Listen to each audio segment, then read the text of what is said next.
Okay, Liesl, so you are 9 years old now, and you hear me doing a lot of the periscopes and podcasts. You listen when I edit the podcasts, and you hear me talking about body image and some of the stuff that a lot of the ladies that I work with have to deal with, and how much they can struggle because of assumptions that they make about their bodies and then about what everybody else thinks about their bodies. Does that make sense? Yes, very much. Okay. So what ends up happening, just before we get into this, because we're going to go over a post that I wrote and I'm going to explain every little part of it, and it's going to get a little bit scientific, but I think you can handle it. But women, for whatever reason, will come to the conclusion that they're unattractive, and then they'll believe that, and then because they believe it, they see that everywhere they look in the world. In other words, if I think I'm unattractive, every time somebody looks at me and doesn't outright run over and go, "Wow, you're beautiful," I just will automatically assume that they think I'm unattractive because I think that, right? Yes. Okay, so I wrote this post, and it's called "Women, You're Getting This Attraction Thing Wrong." And can you see this picture here? It has there's drawings of men from 1 to 9 and drawings of women from 1 to 9, and you can see that the men go from very thin to pretty heavy in the drawing, and the women do the same thing. Okay, so there was a fascinating study done on attraction and body image in 1985, way before you were born, titled "Sex Differences in Perception of Desirable Body Shape." So what that means is the genders, when they say the word sex here, they mean male and female. Differences in perception means the way they see things in desirable body shape. In other words, what we're going to be looking at is the differences in the way men and women see men and women's body shapes, and not just respectively, but each other's bodies too. Does that make sense? Yes. Okay. To be honest, I wish it was mandatory reading and discussion in school no later than 8th grade. If this was something that we talked about in schools, there's a good chance that women wouldn't come to this place where they dislike their bodies so much. So 248 male and 227 female undergraduate students, and undergraduates are college students, were asked to look at these drawings. The women looked at the female drawings and asked themselves, which one do I look like? Which one do I wish I looked like? Which one do men find most attractive? Then they looked at the male drawings and asked themselves, which one do I find most attractive? Does all of that make sense? Yes. You with me totally? Mm-hmm. The men did the same thing, asking themselves the same questions, but with the genders reversed. So both men and women did this whole thing. Take a look at this diagram. Okay, you can see they're just breaking down what the results were of the study. But we're going to go ahead and go into what I wrote here, because I think it's going to be a little bit easier for you to understand. So I wrote here, as a quick point that isn't demonstrated in this image, the women thought that they were heavier than they actually were. Okay? So they consistently said, "This is where I think I am." And then when they measured the women, that overall the majority of the women ended up being not as big as they thought they were. So that's already a problem. When they look in the mirror, they see one thing, but when they walk away from the mirror, they're already making assumptions that whatever they thought was wrong is worse than it really was. You see how big of a problem that is? Like, their mind is already skewed towards it being worse. And you don't want to be like that. You don't want to grow up and look in the mirror and see something that you already don't like, but then walk away from that mirror and actually picture it worse than it is. That's terrible. That's an awful way to live a life. So back up here to the diagram. Here's where the women, they currently are. This is their current weight. The men actually choose them a little bit heavier. The men are like, "We love you the way you are, maybe even a little bit bigger." But the women are going, no. I need to weigh way down here in order to be attractive. If you're a heterosexual woman, in other words, if you're a woman that's attracted to men, the whole reason that you want to be attractive is to attract a mate, a husband eventually one day. And it's irrational to look at a situation like this and then think, I've got to be super thin, if that's not what the people that you're trying to attract are saying is attractive. Does that make sense? Yes. Are you sure? What do you think about all this so far? Crystal clear sense. What do you think about this so far? Break it down for me. It just seems like they shouldn't change because the guys clearly don't think they should change. Right. And yet they want to change, but the guys clearly think they're attractive just the way they are. Right. Perfect. Okay, you get it. Let's move on. This isn't something that's rampant among men, and it is among women, and you can't let this happen to you. It's pointless. You're seeing that it's pointless. This data is showing that there's no need for anybody to feel that way. It says a lot about this pursuit of thinness or skinniness that women are on, believing that there's some benefit to being there. Why would you starve yourself to get thin only to think that you're going to be more attractive when the people you're trying to be more attractive for are showing in studies like this that that's pointless? We don't want you to look like that. We'd rather you look just the way you do now. See what I'm saying? Yeah. Okay. So this brings me to my second takeaway from this paper. Sadly, women judge what they believe that men find attractive as thinner than the reality, but then they go on to wish that they were even thinner. That gets really irrational, sweetie. That gets to a point where it's like, now you're doing things to your body, in most cases that are harmful, for no other reason than to appease some inner voice in your head. Because the benefits are gone. There's no benefits. Does this make sense? All right. Makes a lot of sense. Okay. For someone like me, a guy who spends his time trying to help women get healthy and fit while learning how to love their amazing bodies, I find this completely maddening, which is why you and I are talking about it now. This isn't just about trying to make you love yourself enough to change for the right reasons. It's first and foremost about a complete perspective shift. So change your head. Women, if you are typical, your perspective is off when it comes to your own body. Please try to see this. Take some time to really think about it. You're suffering at your own hands and there is no need for it. I don't care who you are right at this very moment, with no effort on your part at all. I can guarantee that you have traits that are extremely attractive, because everybody does. But here's the magic. I can also guarantee that your own opinion of how your body looks is not relevant, and what other people think of your body is none of your darn business. It's not your business to go out and try to figure out what every stranger on the street thinks about you when you walk by them. And those are the kinds of things that build angst. You know, that stuff we've talked about, like you're in a grocery store and somebody scowls at you, and if you think you're overweight, the first thing you think is, that person scowled at me because I look disgusting. I think I look disgusting, so they must think it too. See, that's just a terrible way for you to live your life.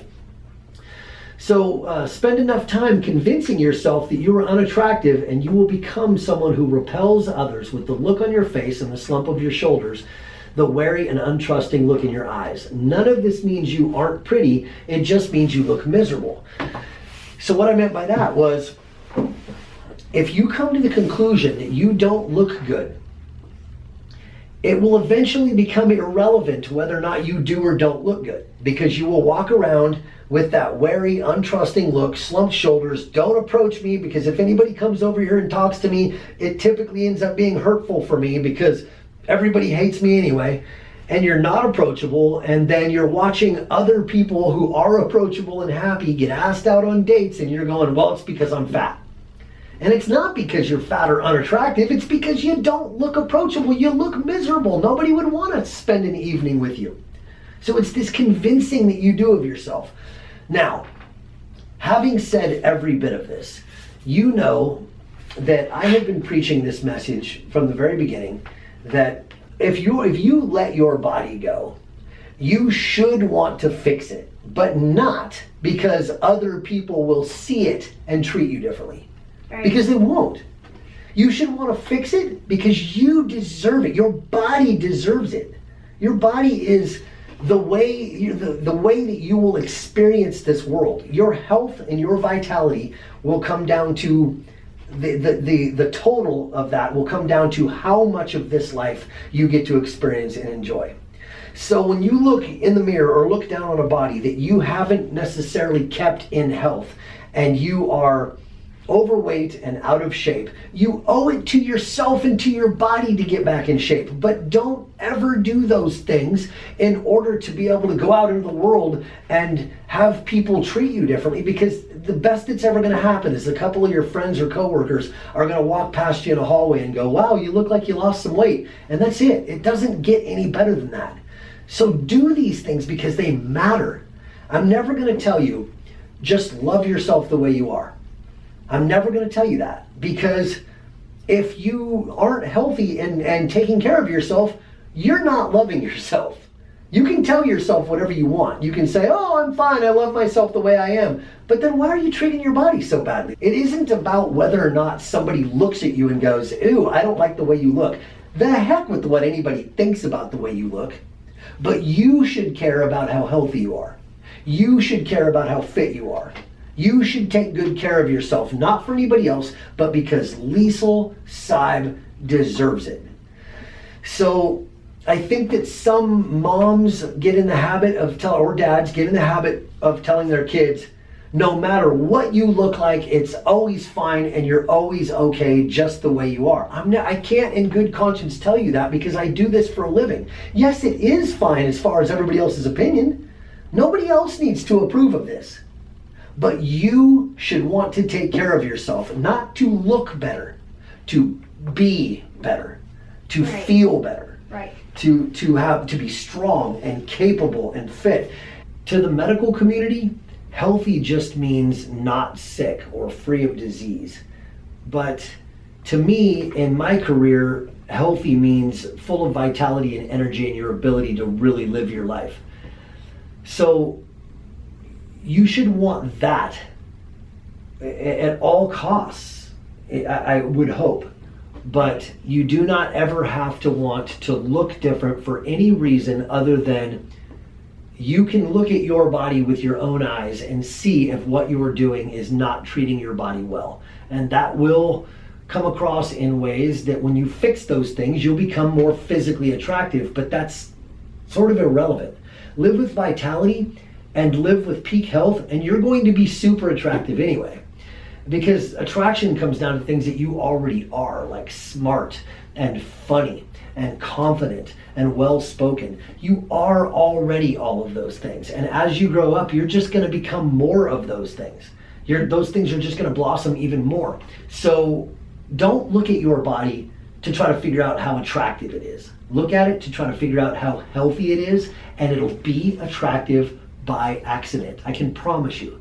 You know our old saying, get healthy on purpose and hot by accident. It's because if you're really healthy, you will be attractive anyway, and then don't discount all of that other awesome stuff about you that will make you so attractive as you get older. Right. So give me your opinions on this. You're getting to an age now where some of the girls around you are more concerned with how they look, and it's only going to get worse as time goes by. That you're going to know girls and women that are going to be very, very hung up on that, and that's going to be the only thing that they're hung up on. And you will see, knowing what you know, you will see how that detracts from the quality of their life. You will see what a waste of time that is, and how they'll look back on those years with so much regret in the future. So what do you want to be? Does this stuff make sense, and where do you want to take it? It makes a lot of sense, and like what you were showing, I do want to be attractive, but not as much as those other girls do. They're probably going to hurt themselves and change the way they are and they were built. So one guy will like them. Good, excellent point. Yeah. There are a lot of women out there doing really crazy things to change something about their body that is basically insignificant. And I mean, even if you're 30, 40, 50, 100 pounds overweight, we don't know what the future is going to bring for you. You could end up, God forbid, getting sick and being on your back for a really long time and get pretty metabolically broken and maybe put on a whole bunch of weight. As soon as something like that's over, you just get back out there and start pursuing health, not desperation and craziness and let me go starve myself and do more wacky things to try to get more approval. Don't make these decisions for the approval of others. I couldn't live my way that way. You I couldn't live my life that way.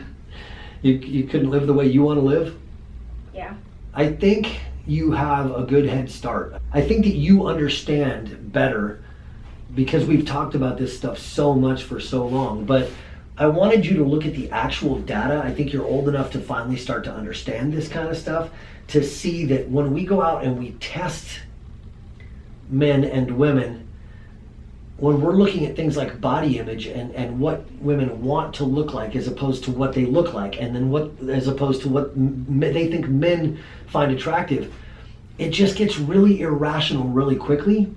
And then those young women, if you started feeling like these women did when you were, say, 16, you might spend the next 10 years, if you didn't have, me and my information around, you might spend the next 10 years doing something like crazy amounts of cardio, running marathons, starving yourself and hardly eating, which then leads to binging. Like you go a lot of days barely eating, and then you're so hungry you can't take it and eat a bunch of ice cream and cheesecake.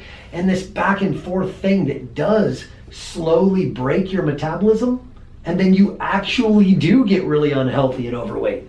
And you can turn something that is not a problem here into something that becomes an actual problem, just like what you always feared. Yeah, because I feel like if they didn't worry about it, they would just be fine. Right, you could just stay right where they were, right? Yeah. A lot of women that Dad works with can point to a time in their past where they can look at a picture of themselves, say when they were 20, and go, God, look at how cute I looked. I looked so good. But when they stop and think about it, or somebody like me asks them to stop and think about it, all the way back then, they already thought they were fat. And so they'll look at that picture and they'll be like, oh, I was so cute. And they'll be like, God, I already thought I was fat. And they start doing things to try to make themselves be not fat, even though they aren't. And those things damage their body. Those things damage their metabolisms. And then they get to the place where they are now, and they are overweight, and they're looking back going, I would just love to get back to there. And my perspective is, but you weren't happy when you were there. You don't want to just get back to that. You want to go back to that with a whole new head change that says, I don't feel like I need to change anything. I'm good to go. And so you can just sidestep all of that. You can feel like that right now. You can go, you know how I know that my body looks the way it should look?